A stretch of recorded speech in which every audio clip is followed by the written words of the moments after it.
Wow, on est le 21 avril. Je suis avec un vainqueur d'étape sur la Comcom. Et voilà, il a fait -1 cette nuit. On va se diriger vers les lieux de la course, les lieux du crime. Bourbon-Lancy, départ du chrono, 3e étape du Tour de la Comcom, chrono par équipe. On n'est que 4 sur les 5 de l'équipe, parce que Sébastien a dû abandonner hier, là, il était vraiment pas bien. Du coup 4 pour essayer de réaliser l'exploit, d'emmener ce bonhomme là, maillot jaune.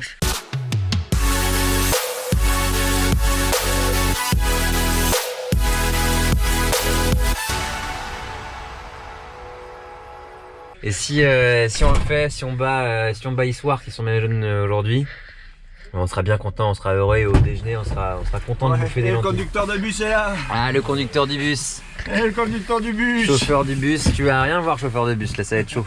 Oh, putain. Voilà, donc on sera tous les 4 avec Jordan et Javier pour essayer de faire le geste technique, la passe d'aise. On n'est pas venu ici pour trier des lentilles. Ah ouais, là on va venir pour tout casser. En plus on a tout le matériel, on a tous les 4 un vélo de chrono, on a tous les 4 une roue lenticulaire.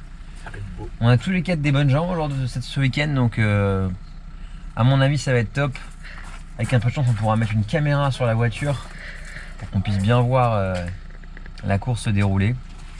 Et puis let's go quoi. On a bien bouffé, on est prêt, j'ai pas trop mal, on verra comment ça se passe sur le vélo.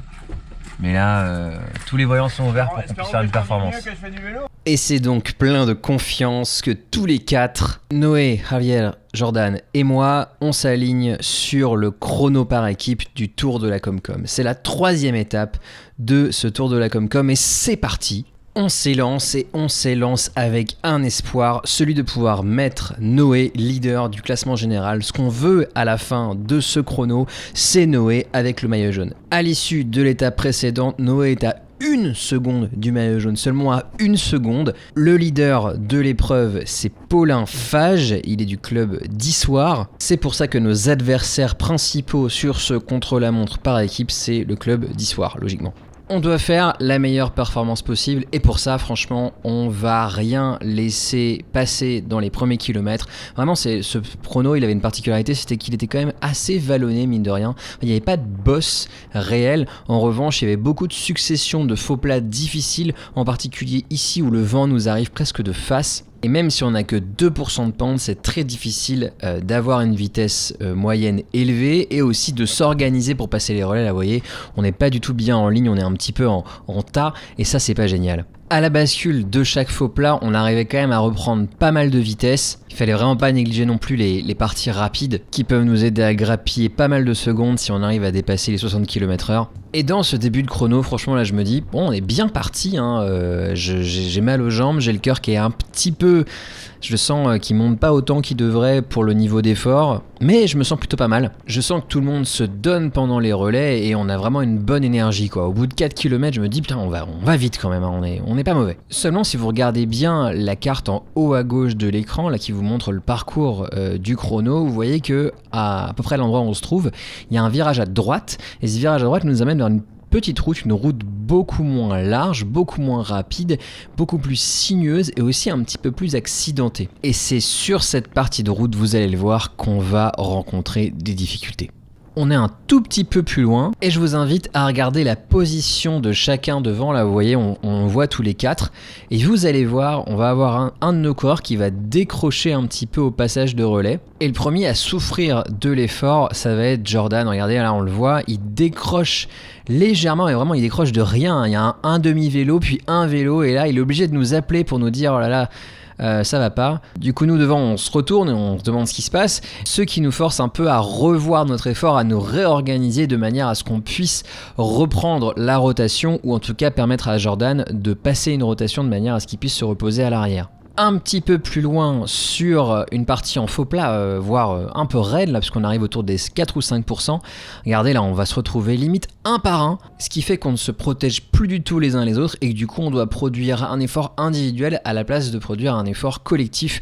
Et au lieu de partager l'effort, on va se fatiguer tous individuellement. Ça c'est un peu un problème. Et je vous cache pas que dans notre groupe de 4, en fait ça a créé aussi pas mal d'agacement. Il y a deux types d'agacement. Il y a l'agacement de ceux qui sentent que l'intensité l'intensité est trop élevée et qui vont pas pouvoir suivre, et il y a l'agacement de ceux qui trouvent que l'intensité est pas assez élevée pour pouvoir performer, et du coup c'était très très difficile de garder une cohésion dans notre groupe de 4. Parce qu'il y a un aspect qui est important également, c'est qu'on doit nécessairement arriver à 3, le temps sera pris sur le 3e coureur, ce qui fait qu'il est indispensable de rester le plus longtemps possible à 4. Parce que le moment fatidique où on allait devoir se séparer d'un de nous 4 allait arriver un petit peu plus loin au 18e kilomètre à la faveur d'une succession de faux plats. C'est Javier à son tour qui va se retrouver en difficulté, vous allez le voir, on va le voir très légèrement décrocher et choisir d'abandonner pour ne pas ralentir le groupe. Ça ne veut pas dire que Javier va complètement couper son effort parce qu'il faut quand même qu'il termine pour pouvoir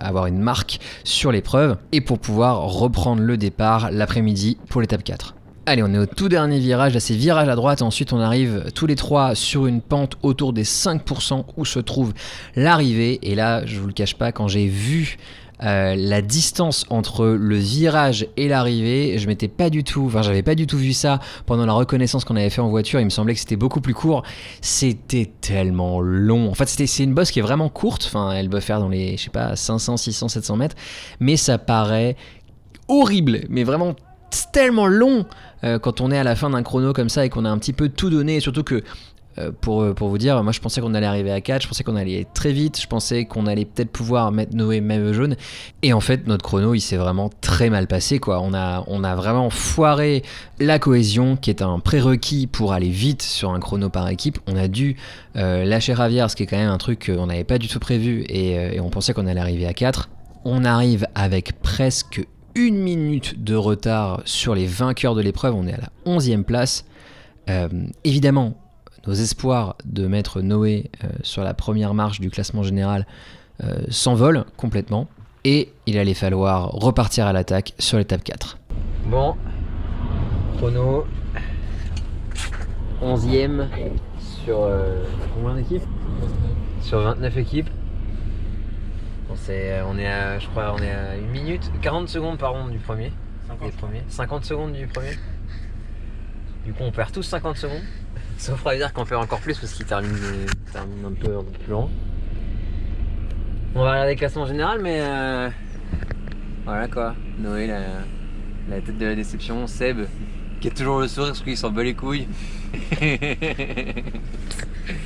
Et Jordan voilà, un peu déçu quoi. Javier dans la voiture, on l'a exilé là. Il est exilé, puni. Ok les gars, bon bah... Dernière étape en ligne cet après-midi. On va bouffer tranquille. Il y a le silence avec moi qui parle. Et faut tout faire péter quoi. Faut tout faire péter. Il n'y a plus le choix là, faut tout faire péter. Allez, à tout à l'heure. C'est la bouffe.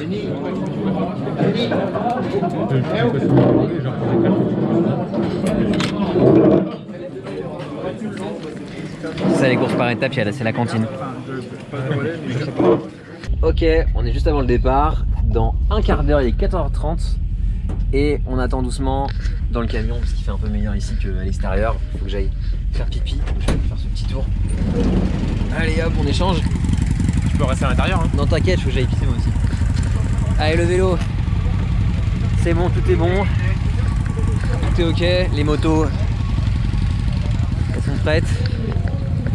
Et là, il n'y a plus qu'un. Hein. Et dans un quart d'heure, ce sera bon. On va lui faire une petite pause pipi vite fait là, dans un buisson. Et puis zou, hein. Courage. Allez, dans 2 heures, c'est fini. On va faire le max pour faire remonter Noé. Et puis essayer de terminer du mieux que je peux. Il y a 2 ans, cette course, elle m'avait vraiment flingué les pattes. C'est arrivé avec plusieurs passages sur un gros radar en ville. Pas facile. Et là j'ai un peu des flashbacks de cette montée qui vraiment m'avait bien donné du mal quoi. Allez, nous voilà au départ de cette 4e et dernière étape du Tour de la Comcom 2024. C'est la fameuse étape de Bourbon-Lancy. Au programme, environ 80 km, la moitié en ligne sur un parcours quasiment plat qui nous fait faire le tour de la région. Cette année, on a fait environ 30 bornes à 44 de moyenne. C'est vraiment une partie très rapide de ce parcours. Ensuite, on arrive sur une partie un peu plus sinueuse qui va nous faire approcher de la grosse côte du circuit qui est la côte de Chambouterie au 38e kilomètre. C'est juste maintenant, voilà, ça monte. C'est la seule véritable bosse du parcours. Et ensuite, on s'amène sur le circuit final qu'il fallait parcourir 4 fois avec à chaque tour un pétard sur le passage, sur la ligne d'arrivée. L'an dernier, j'avais complètement explosé au passage à la cloche. Cette année, j'espère faire un petit peu mieux quand même. Allez, pour ça, je vous emmène directement à l'approche de la côte de Chambouterie. Avant ça, j'avais décidé de rien faire du tout, mais vraiment genre juste de rester à l'arrière. Et j'ai bien fait parce que ça roulait tellement vite qu'il n'y avait rien à faire à l'avant. C'était super difficile de partir en échappée. Les gars qui ont réussi à partir en échappée, ils ont évidemment mis énormément d'énergie dans cette affaire-là. Et puis ils ont été repris avant l'arrivée au pied de la bosse. Donc ce dont je vais vous parler, c'est un petit peu de la préparation à l'arrivée du pied de la bosse. Donc là, je me trouve dans une position, je suis toujours à l'arrière du groupe, mais je sais que sur cette route étroite, il allait falloir absolument remonter si je voulais être placé dans une position favorable avant l'arrivée au pied de la bosse, parce que si je suis très loin au début de l'ascension, et ça va me forcer à faire un effort beaucoup plus intense pour pouvoir me retrouver à l'avant de la course, là où éventuellement ça peut partir en échappée. Donc tout ce qui va se passer à l'approche de la bosse, c'est que je vais essayer de me frayer un chemin de part et d'autre du peloton, tantôt à gauche, tantôt à droite. Là c'est plutôt à droite, tout à l'heure c'était plutôt à gauche, pour me retrouver dans une meilleure position et pouvoir jouer le départ en échappée dans la bosse de Chambouterie, parce qu'on sait jamais, peut-être que ça pourrait partir. Donc vous allez me voir essayer de me faufiler dans la roue de coureurs qui se faufilent eux aussi. En fait, très souvent, on ne peut avancer que dans un flot d'autres coureurs qui avancent. Donc souvent on avance par les côtés, là c'est à gauche, tout à l'heure c'était à droite, on me voit du coup gagner des positions par rapport au tout dernier du peloton. Mais on va le voir dans l'image suivante, regardez là, c'est pas du tout suffisant. Regardez le nombre de coureurs qu'il y a devant moi, regardez la distance à laquelle je me trouve de l'avant du groupe, et c'est vraiment énorme. Genre ils sont vraiment très loin, en particulier à cette vitesse là. On va regarder un petit peu la caméra arrière, là regardez, il y a du monde derrière moi, mais il y a quand même moins de monde derrière moi qu'il y en a devant. Donc il faut continuer à forcer sur les côtés pour essayer de se retrouver dans une position un petit peu plus favorable à l'approche de la bosse. Pour y arriver, je vous l'ai dit, soit on se fera un chemin soi-même, soit on utilise la roue d'un autre. Et là, moi, je vois quelqu'un qui dégage sur la gauche, donc j'essaie d'accélérer comme lui sur la gauche de la route. Et à l'approche du virage suivant, je vais exploiter cette position pour gratter des places juste avant de virer à droite. Là, regardez, j'ai bien glissé vers l'avant. Hop, si je continue à me frayer mon chemin, là, hop, je glisse ici. Voilà, j'ai quand même gagné pas mal de positions. Je vois que ça va virer à gauche juste après. Là, je vais essayer de faire à peu près la même chose, mais cette fois-ci en allant à l'intérieur. Hop là, je vais essayer de gratter des positions. Tac. Sauf qu'en fait, ça marche pas super, je me fais un petit peu coincer, donc j'ai gratté un tout petit peu, mais pas autant que ce que j'ai pu faire au virage précédent. Vous voyez, ça marche pas toujours. Remonter, c'est absolument pas une science exacte, et ça fait partie des trucs qui s'acquièrent au fur et à mesure avec l'expérience de la compétition. Allez, ça y est, on s'amène au pied de la bosse de Chambouterie. C'est pas une bosse très raide, mais quand même, il peut se passer des différences dans cette bosse, on sait jamais. Habituellement, ce qui se passe, c'est qu'un gros groupe se détache, et après, sur une partie en faux plat descendant, le peloton arrive à revenir, mais on ne sait jamais. Moi, j'ai pas envie de me dire, voilà comment ça va se jouer, et je vais le faire en mode tout le tutu, je vais rien faire de particulier. Je voulais être à l'avant sur cette côte de Chambouterie pour pouvoir éventuellement participer à une grosse échappée. J'étais remonté comme un coucou, j'avais envie d'être là, j'avais envie d'être devant, et en plus je sentais que j'avais plutôt des jambes. Comme ça devient un petit peu plus difficile pour les coureurs, ça devient aussi un petit peu plus facile de remonter, parce que évidemment le peloton se clairsème un petit peu, c'est un petit peu moins dense, et ça se fait à la pédale quoi, logiquement. Et là dans ce virage à droite, ça devient un petit peu plus raide, et ça commence à s'énerver un petit peu. Là on voit tout le monde qui passe en danseuse. À ce moment-là de la course, Jordan est tout à l'avant, moi j'ai Javier dans la roue, regardez il est juste là. Malheureusement il va se faire un petit peu bloquer, et il va devoir faire un petit effort pour pouvoir garder sa position. À l'avant je vois que vraiment ça s'active, regardez les watts commencent à s'affoler au-delà des 400 watts. Moi je veux absolument pas que ça parte sans que je sois dedans, et regardez là, je vois que ça commence à faire un petit peu des écarts, un petit peu des trous, je me fais un tout petit peu bloquer sur la gauche, je me décale sur la droite, et je fournis un petit effort pour pouvoir contourner ces coureurs là qui sont un petit peu en train de faiblir, on le voit au langage corporel. Je lève la tête, je regarde devant, et je me dis bon c'est bon, je suis plutôt dans la bonne sélection. Quelques mètres devant moi, il y a Jordan, je me dis c'est bon, on est plusieurs dans le coup là, c'est vachement bien. Je vois ce coureur en maillot bleu là qui commence à se décaler sur la droite, je me faufile à sa droite pour essayer de me faire bloquer de la même même manière que tout à l'heure. Et là, je sens que c'est bon, je peux me reposer un tout petit peu, je vois que ça se calme.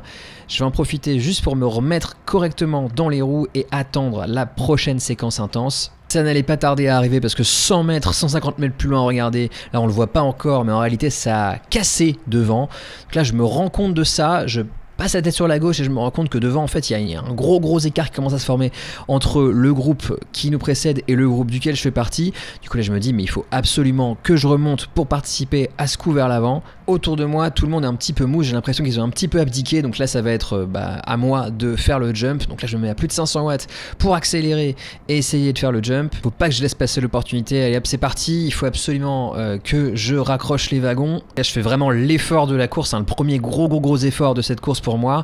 Et devant moi malheureusement les coureurs qui sont à l'arrière du groupe commencent un petit peu à craquer, donc il faut que je les dépasse. Petit coup d'œil derrière, on a vraiment fait la différence par rapport au peloton, il y a plus grand monde qui est en mesure de suivre. Et là la pente se met à être moins raide, elle s'atténue un petit peu, donc là c'est vraiment le moment où on peut se remettre à rouler vite, faut absolument pas craquer à ce moment là. Regardez on n'est plus qu'à 2%, donc là si j'arrive à être dans les rouges, je vais profiter énormément de l'abri du groupe dans lequel je me trouve. Et là vous allez voir, ça va être assez sournois, ça va réaccélérer très fort devant, je pense qu'ils sont dans une partie beaucoup plus plate et du coup ça se remet à rouler très vite. Donc là il faut vraiment réagir pour ne pas se faire piéger à cet endroit là et pouvoir être dans la bonne sélection. C'est vraiment dur de se faire cet effort là sur du quasi plat quand on vient de se taper la bosse. Et là je me dis franchement ça devrait le faire, là, on devrait être dans le bon groupe. Le problème c'est que le peloton n'a clairement pas abdiqué, regardez ils sont vraiment pas très loin, ils doivent être à une vingtaine de mètres derrière nous. Et même si quelques centaines de mètres plus loin on pouvait penser qu'ils allaient lâcher l'affaire, un petit peu plus tard, là on est à 53 km, la jonction va être faite, donc franchement félicitations aux mecs qui étaient à l'avant du peloton, parce qu'ils ont quand même dû se sortir les doigts pour pouvoir ramener tout le monde sur notre gros groupe échappé. Voilà, là on voit là tous les coureurs qui sont en train de rentrer par l'arrière, là c'est le peloton. Voilà, tout ça là derrière, là c'est notre peloton. Allez, on a fait 53 km et demi, on est à l'approche du 3e tiers de la course, c'est le moment de décision de ce Tour de la Comcom 2024. Dans quelques kilomètres, on approchera de l'entrée du circuit final. Allez, ça y est, on est bientôt à l'entrée de la ville de Bourbon-Lancy. Et là, je me dis, on va arriver dans une partie urbaine, sinueuse, routes étroites, un petit peu difficile. Du coup, il faut remonter. Il faut que je me replace à l'avant du groupe. Après avoir tournicoté les jambes tranquillou, après la côte de Chambouterie dans le peloton. Là, il faut vraiment que je me replace à l'avant pour éviter de subir les effets néfastes de ma position dans la partie urbaine, dans les parties un peu plus techniques, notamment dans le radar d'arrivée et dans toutes les relances, dans tous les virages, parce qu'elles sont particulièrement difficiles si on est mal placé. Donc là, j'essaie de me glisser vers l'avant par la gauche, là, regardez, hop, tranquillou. Là, je vois, hop, je vais essayer de couper un petit peu et finalement, sans gros efforts, puisque je me suis servi de la descente, je suis passé de la toute dernière position à une position plutôt correcte, dans les 20 ou 30 premières. Et devant nous, je me retrouve dans la roue de Noé Rouleau, notre collègue, qui, même s'il est à 47 secondes du maillot jaune, est toujours dans la course pour le podium du classement général. Noé nous avait demandé un truc, il nous avait demandé une chose sur cette course, il nous avait dit « J'ai besoin de vous pour accélérer l'allure au passage sur la ligne à 2 tours de l'arrivée ». Ce que ça voulait dire, c'est qu'il fallait être correctement placé à l'avant du peloton, à 2 tours de l'arrivée, pour pouvoir faire accélérer le groupe, parce que c'est pas possible de faire accélérer le groupe depuis la 30e place. Donc il fallait absolument être dans les tout premiers pour pouvoir aider Noé à 2 tours de l'arrivée et durcir la course à ce moment-là, quoi. Sauf que moi, à l'approche du début de l'avant-dernier tour, le moment où il fallait vraiment mettre un grand coup de collier dans la bosse d'arrivée, où je me trouve, je suis exactement en avant-dernière position. Du coup, il allait falloir sur les 2 petits kilomètres qui nous séparent de cette fameuse ligne d'arrivée que je me sorte les doigts, parce que sinon j'allais jamais pouvoir participer correctement à l'avant du peloton. Regardez, en plus devant moi, il y a carrément une cassure, donc là je dois aller boucher cette cassure rien que pour revenir dans le peloton. Tout ça parce que j'étais mal placé à l'autre bout du circuit. C'est pour vous dire à quel point sur ce circuit le placement est utile. Enfin en tout cas c'est important de faire vraiment gaffe, parce que quand c'est facile comme maintenant, parfois ça roule vite et c'est difficile de remonter, et quand c'est difficile, c'est difficile de remonter par nature. Je ne suis pas seul de l'équipe dans ma misère, parce que juste devant moi là, on a Javier qui est juste là avec le Dossard 37. Voilà, lui non plus, il n'a pas réussi à se placer correctement au bon moment, au bon endroit pour pouvoir envoyer Noé sur orbite malheureusement. Mais c'est peut-être l'endroit où je vais pouvoir à 1 km de la ligne d'arrivée me replacer placé, je vais glisser sur la gauche du groupe, là comme ça, sans fournir un effort de ouf, voilà, juste en glissant comme ça, pour essayer de me replacer. Mais ce sera pas suffisant parce que je vais juste me retrouver au contact du groupe, mais sans vraiment rentrer à l'intérieur. Là, regardez, on voit l'avant dans le virage, là, enfin, il y a au moins 10 couches de coureurs entre moi et l'avant du groupe. Et au virage de l'arrivée, c'est pareil, hein, regardez, hein, on voit même pas l'avant du groupe, là ils sont limite déjà en train de fournir leur effort. Derrière moi, il y a 15 pauvres gars là qui sont derrière moi mais qui sont pas très très nombreux. Et je ne peux que suivre tout simplement parce que voilà, vous voyez comme c'est dense, on peut juste pas avancer dans une rue aussi étroite et surtout avec une pente aussi raide. Là en fait juste tout le monde est à peu près tout le monde est à peu près à bloc et tout le monde est à peu près à la même vitesse. On peut pas slalomer entre les coureurs quoi, on n'est pas sur Zwift, on peut pas leur passer à travers. Donc là voilà, on garde tous notre position.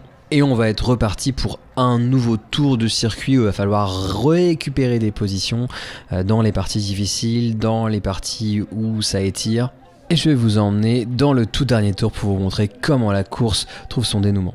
Alors on se trouve juste après la bosse d'arrivée, ça se met à redescendre et là, comme j'étais encore une fois mal placé au pied de la bosse, j'ai jamais vraiment trouvé le cheat code pour être correctement placé sur la ligne d'arrivée, et bien je me retrouve pris dans une cassure. Donc là je me dis c'est le dernier tour, de toute façon il faut y aller, tu peux pas te permettre d'attendre, ça se trouve ça va rouler à bloc devant, donc il faut vraiment participer à l'avant, donc utilise tes jambes pour essayer de remonter.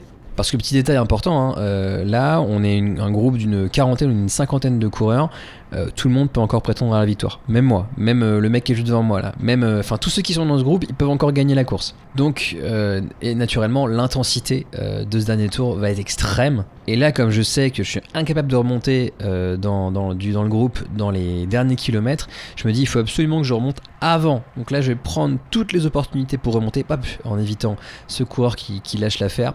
Je vais prendre toutes les opportunités pour remonter à l'avant du groupe, même sur cette route étroite, parce que je sais que c'est pas possible après. En tout cas que j'y arriverai pas après, parce que j'ai essayé pendant 3 tours de suite à trouver une position qui marche bien, mais j'ai pas réussi. Donc il faut que je tente de me rapprocher de l'avant sur cette portion là du circuit, celle qui est un peu plus difficile, mais où il faut faire juste parler les watts quoi. Et en parlant de watts, là je vois que ça casse devant le groupe duquel je fais partie. Là il y a une petite cassure qui se forme et je me dis il faut absolument que j'aille chercher le groupe de devant, parce que la course elle est devant, la course elle est pas derrière, elle est pas avec ceux qui ralentissent, elle est avec ceux qui accélèrent. Donc là je pense que tout le monde a un peu fait le même pari et tout le monde s'arrache pour rejoindre le groupe de devant qui risque de se barrer si on fait rien quoi. Derrière c'est dur, il y en a qui sont vaincus, il y en a qui sont vraiment à la rupture, mais devant c'est complètement en file indienne, l'intensité n'a pas baissé. Et c'est super dur de se frayer une place dans l'avant du groupe. Allez, dernière opportunité pour remonter avant la partie qu'on a vue dans le tour précédent, ça va être le freinage ici. Donc là je me fais un petit peu bloquer sur la gauche et sur la droite. Le freinage est pas méga bien négocié, le virage non plus. Regardez, l'avant du groupe est déjà en train de relancer. Je sens que l'élastique va faire mal sur cette relance. Fort heureusement, j'amortis pas trop mal, je suis entouré d'autres coureurs qui me protègent et la relance est un petit peu moins violente que sur le tour précédent comme on l'avait vu tout à l'heure. Même si je suis dans la file indienne, je suis super motivé et je vais immédiatement essayer de glisser sur la droite pour encore gagner des positions, parce que je me rends compte que dans la descente j'arrive pas du tout à remonter, alors il faut absolument que je le fasse sur la partie un peu plus plate, sur la partie moins rapide, là où c'est un peu plus safe. Et là je me retrouve quasiment tout à l'avant du groupe, première fois sur ce circuit final que je suis quasiment à l'avant, et devant il y a des mecs qui sont sortis, il y a 4 gars qui sont sortis et là je ne fais rien, je me ramollis. Au lieu de profiter de cette chance inouïe que j'ai d'être tout à l'avant du groupe, parce que c'est la première fois je crois sur toute cette partie en circuit final où je suis là où je me trouve là maintenant, là, tout à l'avant du peloton, et bien je reste là et je ne profite pas de cette position. Pire, quand il y a une attaque qui part sur ma gauche, là je me fais complètement submerger de tous les côtés, complètement. Donc là je me retrouve 20e, 25e, puis ça va continuer à empirer. Dans la descente, voilà, je me retrouve à peu près à la 30e position.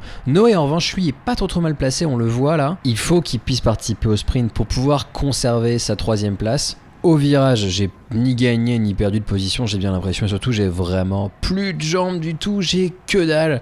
Tout le monde se touche, tout le monde a envie de faire la meilleure place possible. Et voilà la ligne d'arrivée au bout de l'effort. Je termine à la 42e place. Noé, dans l'emballement final, accroche la 5e place de l'étape. Il reste 3e au classement général. J'espère que les 2 vidéos de ce week-end vous ont plu. N'hésitez pas à lâcher un like, à vous abonner à la chaîne, ça m'aide vachement à ce que ces vidéos soient vues par de plus en plus de gens. Et comme d'habitude, d'ici à ce qu'on se recroise ici même sur la route ou sur les réseaux, je vous dis allez, ciao.